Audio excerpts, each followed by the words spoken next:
ating pangalawang Pangulo, Hermano Edward.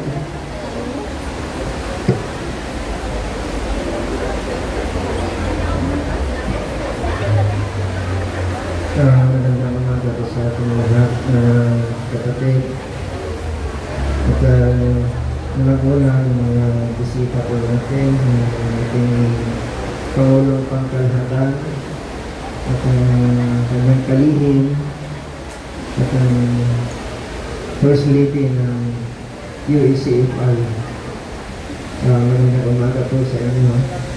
At sa ating lahat, mga kapatid na galing sa Macau, at sa ating lahat na nakahungkot at magandang umaga sa ating lahat. At ang unang tatalakayin ko mga kapatid yung tungkol po sa binigay na yung tema natin. Yung tema po natin ay sa 1 Corinto, Kapitulo 15, versikulo 57. Sabi niya rito, dapat salamat sa Diyos na nagbibigay sa atin ng pagtatagumpay sa pamamagitan ng Panginoon sa Kristo. Nasabi rito na tayo magpasalamat sa Diyos dahil binigyan na tayo ng pagkakataon sa pagtatagumpay ni Kristo ay kasama na tayo naman. Ano ba ang mga bagay na ginawa ni Kristo at siya'y nagtagumpay na kasama natin? Unang-una, yung utang. Ano yung utang? Yung utang natin, yung kasalanan. Yun ang binayaran ni Panginoong Jesucristo.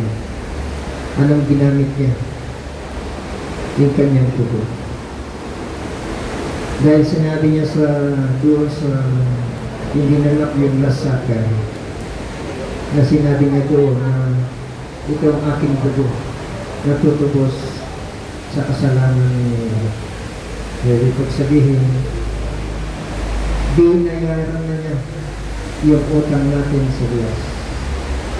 At ang pangalawa, yung napagtagumpayan niya, yung nasabi natin, justice is served. Ibig sabihin na yung pagkukulang at pagkakasala ng mga tao ay natapos na dahil sa kanyang pagsakripisyo.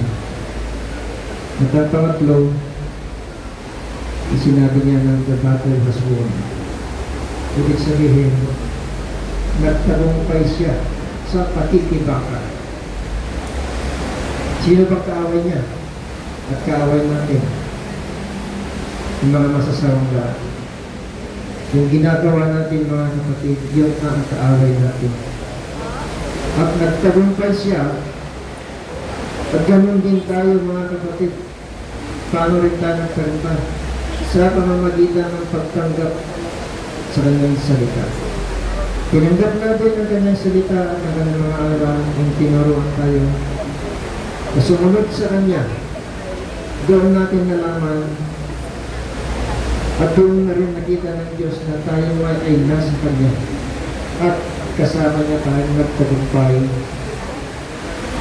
sa pagkikibaka sa masasamang pita ng laman ng bawat isa sa atin. Ang pangalawa po ay dun sa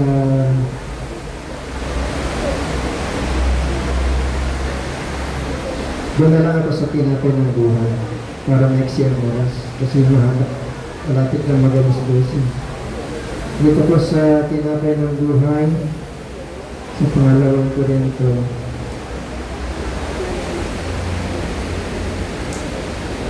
sinabi niya rito sa versikulo 6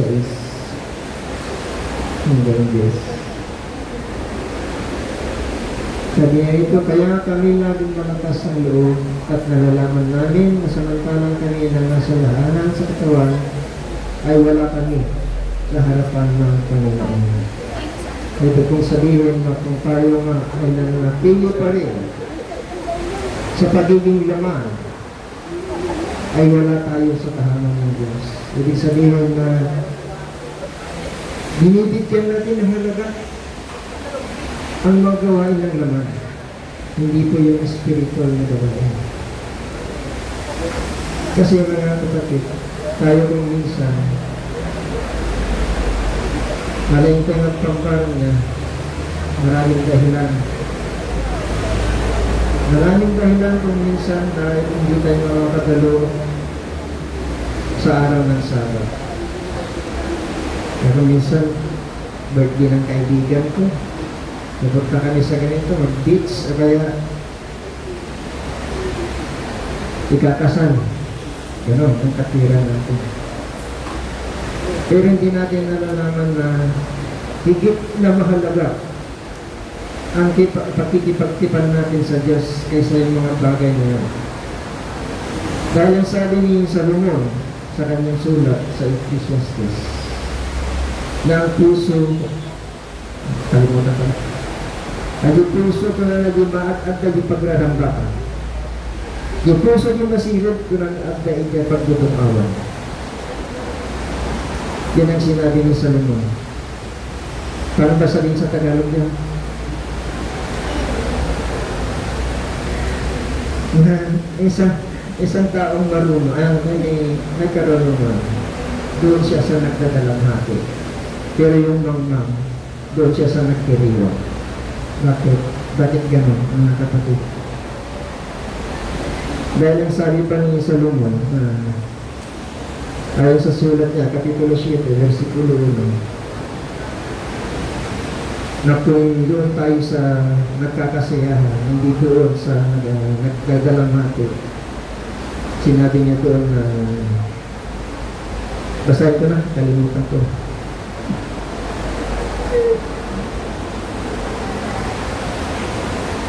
So, Ecclesiastes, Kapitulo 7,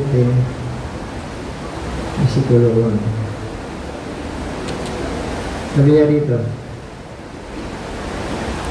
ang mabuting pangalan ay maigi kaysa sa mahalagang umento, at ang kaarawan ng kamatayan kaysa sa kaarawan ng kapanganakan. Ibig sabihin na kung doon tayo sa mga nagkakasiyahan, hindi tayo nakikiramay sa mga hindi tayo nakikiramay dito. Kasi namatay si Kristo na dahil sa atin mga kapatid. Pero ang ipinagdiriwang naman natin mga kapatid, yung kaarawan, yung birthday, di ba? Hindi yung kamatayan. Kasi alangan naman na namatay yung kapatid mo, magdiriwang ka. Pero ang sabi niya rito, higit na mahalaga yung araw ng kamatayan kaysa yung kapanganakan. Tandaan ko natin yan mga kapatid. Kaya nararapat mga kapatid na sa tuwing araw ng Sabat, i-alay natin ang ating sarili sa paglilingkod sa Panginoon. Kaya sana tayong magiging kagaya ng mga mamang na ang laging iniisip ay doon sa kasayahan, hindi sa pagdadalamhati ng ating kaluluwa sa paglilingkod sa nag-iisang Diyos. Sabi pa niya rito, sapagkat nagsisilakan kami sa pamamagitan ng pananampalataya, hindi sa pamamagitan ng paningin.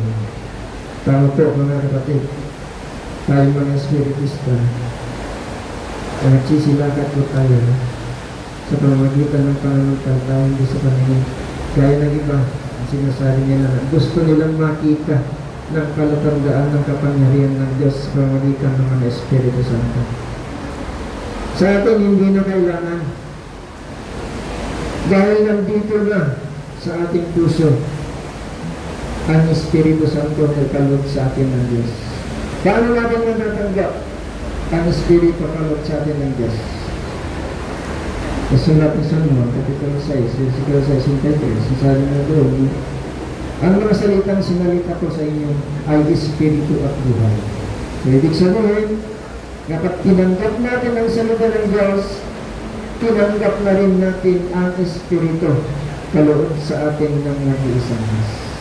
So, nandito na sa ating puso ang Espiritu Santo na nagbibigay, na siyang nagbibigay ng mga biyayang kaloob upang magampanan natin ang tungkulin natin sa ating pananampalataya sa kay Panginoong Jesucristo. Sabi pa, na malakas ang loob namin, ang sabi ko at ibig panga namin ang mawala sa katawan at mapasatahanan na kasama ng Panginoon. Gaya ng sinabi ko kanina sa City Hall ng Ecclesiastes, yung araw ng kamatayan kaysa yung araw ng kapanganakan. Sinabi niya dito na gusto kang makasama. Ibig sabihin na huwag nating pahalagahan ang mga bagay na kagustuhan ng laman natin. Kasi kung minsan iniisip natin yung para sa laman natin, di ba? Kaya nga nandito tayo sa abroad para kumita, para magkaroon naman tayo ng kaunting kayamanan, di ba? Pero binigyan naman tayo ng isang araw. At yun ang samantalahin natin na ialay natin ang ating sarili sa paglilingkod sa Panginoon. Magkaroon sana yung palagi na lang na nasa isip natin ang kumita, ang magkapera. Kaya mga kuminsan, mga kapatid natin, pagka may narinig na punta kayo ito, may part-time. May part-time. Kaya kuminsan, naisip niya, sayang din yun. Sayang din yung pera. Pero hindi siya nang hinayang doon sa oras na pamamalagi natin sa katahanan ng Panginoon ay napakahalaga. Higit pong mahalaga ang oras na pagkikipagtipan natin sa Diyos kaysa yung paghahanap buhay na ginagawa natin mga kapatid. Mga kapatid, tulos ng oras, hindi pa tapos yung tinatalakay ko sa inyo. Kaya mula binabati ko ang ating mga kapatid na ang ating Pangulo at ang Sekretary at ang kasama ng ating First Lady at sa mga kapatid natin na galing sa Macau at sa kasi nakalimutan mo siya kung ano na ito. Muli, binabati ko kayo mga kapatid dito sa Hong Kong chapter ng Happy 24th Anniversary. Magandang umaga sa inyo. Maraming salamat, hermano. Marikrik na lang sama kami yung rikrik na gusto ko. Kaya yung yung mind connection din na tuwa today.